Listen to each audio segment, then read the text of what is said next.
পবিত্র কোরআন অবমাননার ঘটনায় বিচারের দাবি। পবিত্র কোরআন মাজিদ অবমাননার ঘটনায় গভীর উদ্বেগ ও নিন্দা জানিয়ে দোষী ব্যক্তির দৃষ্টান্তমূলক বিচার দাবি করেছেন বাংলাদেশের জামাতে ইসলামী, ইসলামী আন্দোলন বাংলাদেশ, খেলাফত মজলিস ও হেফাজতে ইসলাম।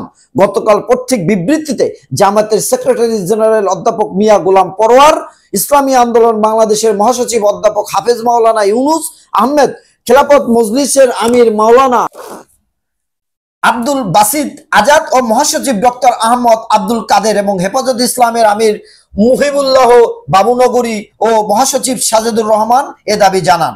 বিবৃতিতে গোলাম পরোয়ার বলেন, গত 4 আগস্ট নর্থ সাউথ বিশ্ববিদ্যালয়ের শিক্ষার্থী অপূর্ব পালের দৃষ্টান্তপূর্ণ আচরণের মাধ্যমে পবিত্র কোরআনুল কারীম অবমাননার জঘন্য ঘটনা সংঘটিত হয়েছে।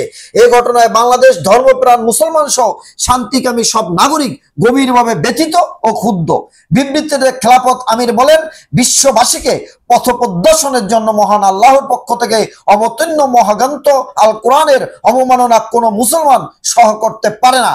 বাংলাদেশের মতো সংখ্যাগরিষ্ঠ মুসলমানের দেশে এ ধরনের দৃষ্টান্ততা যে ব্যক্তি দেখিয়েছে তাকে দৃষ্টান্তমূলক শাস্তির আওতায় আনতে হবে। বিবৃতিতে হেফাজতের আমির বলেন, অপূর্ব রাদের অপূর্ব পাল কোরআন অবমাননার জঘন্য দৃশ্য দেশের কোটি কোটি ধর্মপ্রাণ মুসলমান জনতার হৃদয়ে রক্তক্ষরণ ঘটিয়েছে। ওই শিক্ষার্থী নিজেই তার ফেসবুক প্রোফাইলে কোরআন অবমাননার ভিডিও চিত্র প্রচার করে আরো বড় অপরাধ করেছে। মাওলানা ইউনুস আহমেদ কোরআন অবমাননার পেছনে উস্কানিদাতাকে শাস্তির আওতায় আনার দাবি করেন। গতকাল জাতীয় প্রেস ক্লাবের সামনে মানববন্ধন করেন জাতীয় ওলামা মাসায়েক এন্ড দ্য পুলিশ। প্রিয় দেশবাসী, খুবই দুঃখজনক এবং ভারাক্রান্ত এই ব্যাপারটা। দায়িত্বশীল কর্মকর্তার দৃষ্টি আকর্ষণ করছি, আইনকেও নিজের হাতে না নেওয়া উচিত এবং আইন মোতাবেক বিচার করা উচিত বলে আমি মনে করি। আমাদের সামনে পড়লে কিন্তু ওর খবর আছে।